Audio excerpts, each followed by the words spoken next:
Everyone. We are reading chapter 2 of the book, The Power of Subconscious Mind by Joseph Murphy. Chapter 2, How Your Own Mind Works. You have a mind and you should learn how to use it. There are two levels of your mind, the conscious or rational level and the subconscious or irrational level. You think with your conscious mind, and whatever you habitually think sinks down into your subconscious mind, which creates according to the nature of your thoughts. Your subconscious mind is the seat of your emotions and is the creative mind. If you think good, good will follow. If you think evil, evil will follow. This is the way your mind works. The main point to remember is once the subconscious mind accepts an idea, it begins to execute it. It is an interesting, subtle truth that the law of subconscious mind works for good and bad ideas alike.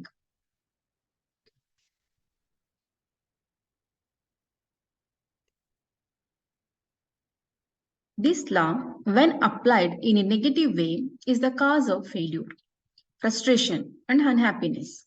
However, when your habitual thinking is harmonious and constructive, you experience perfect health, success, and prosperity. Peace of mind and a healthy body are inevitable when you begin to think and feel in the right way. Whatever you claim mentally and feel as true, your subconscious mind will accept and bring forth into your experience. The only thing necessary for you to do is to get your subconscious mind to accept your idea.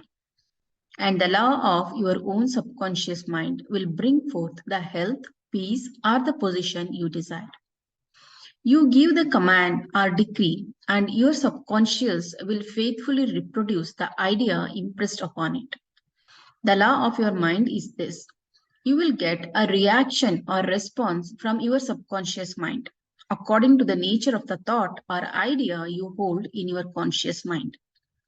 Psychologists and psychiatrists point out that when thoughts are conveyed to your subconscious mind, impressions are made in the brain cells. As soon as your subconscious accepts any idea, it proceeds to put it into effect immediately. It works for association of ideas and uses every bit of knowledge that you have gathered in your lifetime to bring about its purpose. It draws on the infinite power, energy, and wisdom within you. It lines up all the laws of nature to get its way. Sometimes it seems to bring about an immediate solution to your difficulties, but other times it may take days, weeks, or longer. Its ways are past finding out. Conscious and subconscious terms differentiated. You must remember that these are not two minds. They are merely two spheres of activity within one mind. Your conscious mind is the reasoning mind. It is that phase of mind which chooses. For example, you choose your books, your home, and your partner in life. You make all your decisions with your conscious mind. On the other hand, without any conscious choice on your part, your heart is kept functioning automatically, and the process of digestion, circulation, and breathing are carried on by your subconscious mind through processes independent of your conscious control. Your subconscious mind accepts what is impressed upon it or what you consciously believe. It does not reason things out like your conscious mind, and it does not argue with your controversially. Your subconscious mind is like the soil which accepts any kind of seed, good or bad.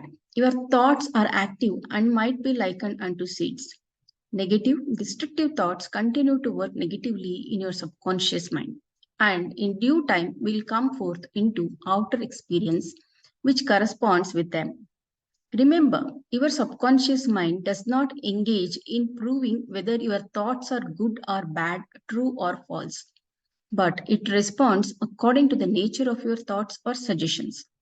For example, if you consciously assume something is true, Even though it may be false, your subconscious mind will accept it as true and proceed to bring about results which must necessarily follow because you consciously assumed it to be true. Experiments by psychologists. Innumerable experiments by psychologists and others on persons in the hypnotic state have shown that the subconscious mind is incapable of making selections and comparisons, which are necessary for a reasoning process. They have shown repeatedly that your subconscious mind will accept any suggestions, however false. Having once accepted any suggestion, it responds according to the nature of the suggestion given. To illustrate the amenability of your subconscious mind to suggestion, if a practiced hypnotist suggests to one of his subjects that he is Napoleon Bonaparte, or even a cat or a dog, he will act out the part with inimitable accuracy. His personality becomes changed for the time being. He believes himself to be whatever the operator tells him he is. A skilled hypnotist may suggest to one of his students in the hypnotic state that his back itches, to another that his nose is bleeding, to another that he is a marble statue, to another that he is freezing and the temperature is below zero. Each one will follow out the line of his particular suggestion, totally oblivious to all his surroundings, which do not pertain to his idea. These simple illustrations portray clearly the difference between your conscious reasoning mind and your subconscious mind, which is impersonal, non selective, and accepts as true whatever your conscious mind believes to be true. Hence, the importance of selecting thoughts, ideas, and premises which bless, heal, inspire, and fill your soul with joy. The terms objective and subjective mind clarified. Your conscious mind is sometimes referred to as your objective mind because it deals with outward objects. The objective mind takes cognizance of the objective world, its media of observation, or your five physical senses. Your objective mind is your guide and director in your contact with your environment. You gain knowledge through your five senses. Your objective mind learns through observation, experience, and education. As previously pointed out, the greatest function of the objective mind is that of reasoning. Suppose you are one of the thousands of tourists who come to Los Angeles annually. You would come to the conclusion that it is a beautiful city based upon your observation of the parks, pretty gardens, majestic buildings, and lovely homes. This is the working of your objective mind. Your subconscious mind is oftentimes referred to as your subjective mind. Your subjective mind takes cognizance of its environment by means independent of the five senses. Your subjective mind perceives by intuition. It is the seat of your emotion and the storehouse of memory. Your subjective mind performs its highest functions when your objective senses are in abeyance. In a word, it is that intelligence which makes itself manifest when the objective mind is suspended or is in a sleepy, drowsy state. Your subjective mind sees without the use of the natural organs of vision. It has the capacity of clairvoyance and clairaudience. Your subjective mind can leave your body, travel to distant lands, and bring back information oftentimes of the most exact and truthful character. Through your subjective mind, you can read the thoughts of others, read the contents of sealed envelopes and closed safes. Your subjective mind has the ability to apprehend the thoughts of others without the use of the ordinary objective means of communication. It is of the greatest importance that we understand the interaction of the objective and subjective mind in order to learn the true art of prayer.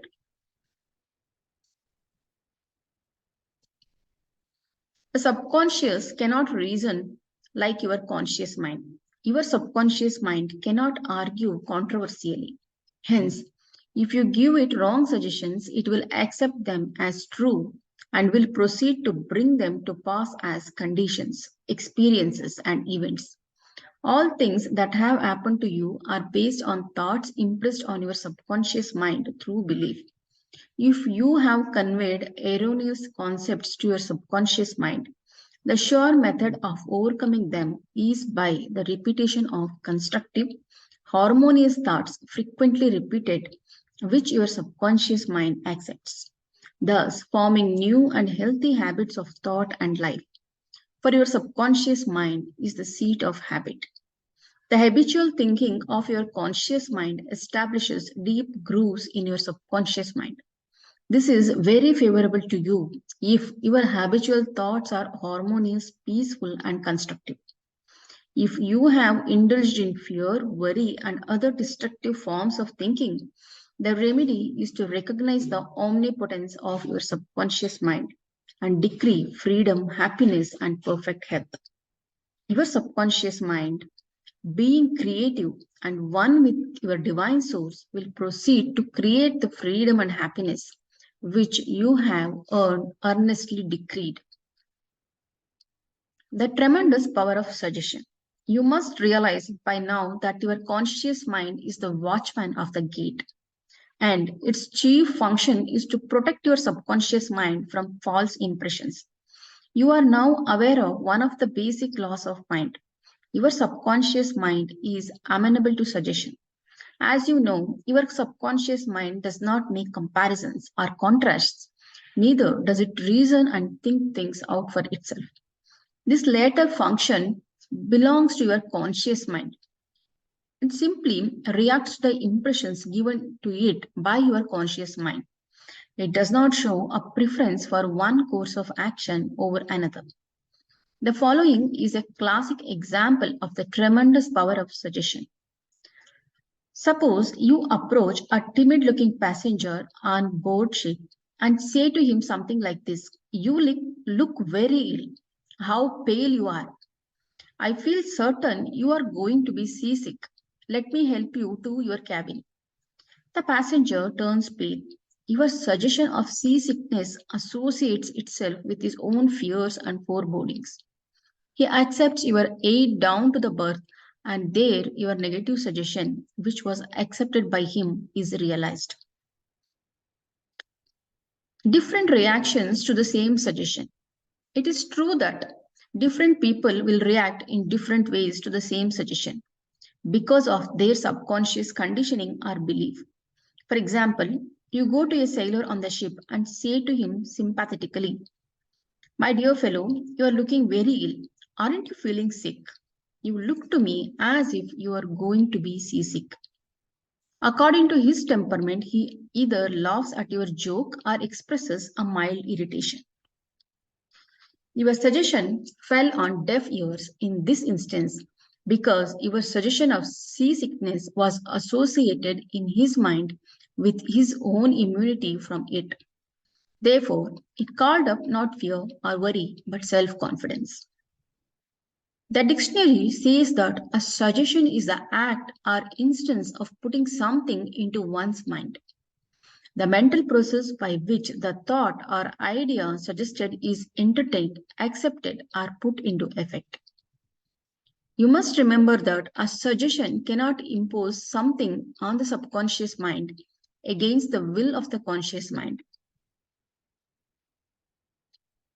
In other words, your conscious mind has the power to reject the suggestion given.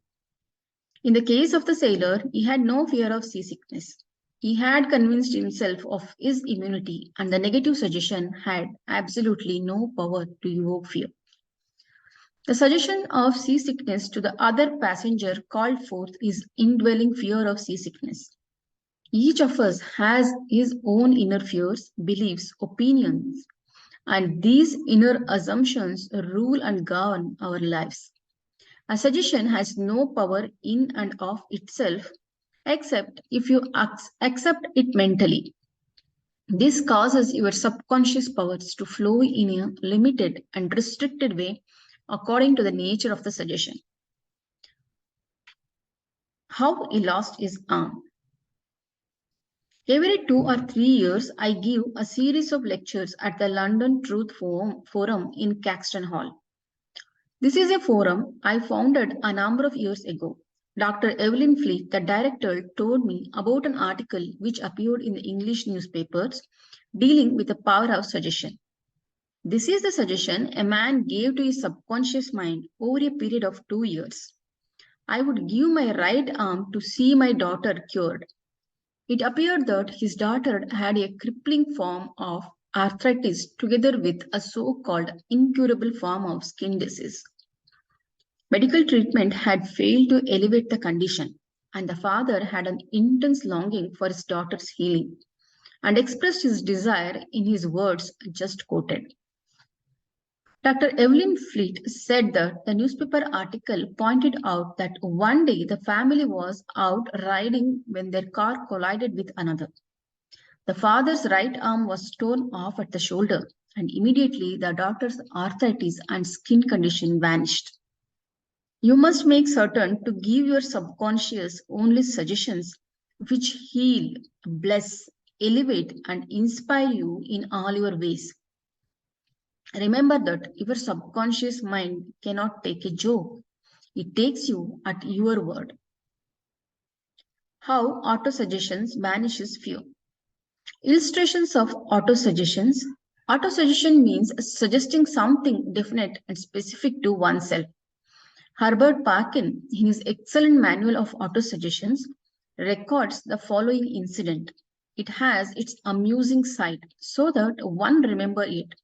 A New York visitor in Chicago looks at his watch, which is set an hour ahead of Chicago time, and tells a Chicago friend that it is at 12 o'clock. The Chicago friend, not considering the difference in time between Chicago and New York, tells the New Yorker that he is hungry and that he must go to lunch. Auto suggestions may be used to banish various fears and other negative conditions. A young singer was invited to give an audition. She had been looking forward to the interview, but on 3 previous occasions she had failed miserably due to fear of failure. This young lady had a very good voice, but she had been saying to herself, when the time comes for me to sing, maybe they won't like me. I will try, but I am full of fear and anxiety. Her subconscious mind accepted these negative auto suggestions as a request and proceeded to manifest them and bring them into her experience. The cause was an involuntary auto suggestion, that is, silent fear thoughts, emotionalized and subjectified. She overcame it by technique, following the technique. 3 times a day, she isolated herself in a room. She sat down comfortably in an armchair, relaxed her body, and closed her eyes. She stilled her mind and body as best she could. Physical inertia favors mental passivity and renders the mind more receptive to suggestion. She counteracted the fear suggestion by saying to herself, I sing beautifully, I am poised, serene, confident, and calm. She repeated this statement slowly, quietly, and with feeling from 5 to 10 minutes, 10 times at each sitting. She had 3 such sittings every day and one immediately prior to sleep. At the end of a week, she was completely poised and confident. When the invitation to audition came, she gave a remarkable, wonderful audition. How she restored her memory. A woman aged 75 was in the habit of saying to herself, I am losing my memory. She reversed the procedure and practiced induced autosuggestion several times a day as follows. My memory from today on is improving in every department. I shall always remember whatever I need to know at every moment of time and point of space. The impressions received will be clearer and more definite. I shall retain them automatically and with ease. Whatever I wish to recall will immediately present itself in the correct form in my mind. I am improving rapidly every day, and very soon my memory will be better than it has ever been before. At the end of 3 weeks, her memory was back to normal, and she was delighted. How he overcame a nasty temper. Many men who complained of irritability and bad temper proved to be